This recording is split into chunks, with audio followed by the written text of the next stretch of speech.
শীতের দিন কিন্তু সব থেকে বেশি ফেমাস মজার মজার সবজি চলে আসে তাই। তো সিম কিন্তু অনেক দিন আগে থেকেই আমাদের বাজারে চলে এসছে। তো সিম দিয়ে এই মজার একটা ভর্তা আজকে বানিয়ে দেখাবো। এখানে আমি হাফ কাপ সরিষার তেলে নিয়ে নিয়েছি 5 কোয়া রসুন, 3-4টি কাঁচামরিচ, 2টি শুকনা মরিচ, 1 মোট পেঁয়াজ এবং নিয়ে নিয়েছি সামান্য পরিমাণের ঝুরা চিংড়ি। তো এগুলো আমি খুব ভালোভাবে তেলে ভেজে নেব প্রায় 5 থেকে 6 মিনিটের মতো। যখন পেঁয়াজের কালারটা চেঞ্জ হয়ে আসবে এগুলো তুলে আমি ওই তেলটার মধ্যে দিয়ে দিয়েছি কিছু পরিমাণের সিম এবং একটি বড় টমেটোর হাফ।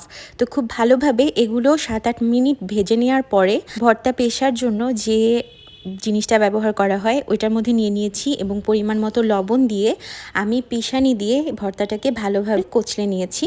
তো এরপরে আমি হাত দিয়েও কিছুক্ষণ কচলে নেওয়ার পরে তারপরে সামান্য পরিমাণের পেঁয়াজ কুচি এবং ধনিয়া কুচি দিয়ে এরপরে আরও একটু সরিষার তেল দিয়ে খুব ভালোভাবে মেখে নিয়েছি।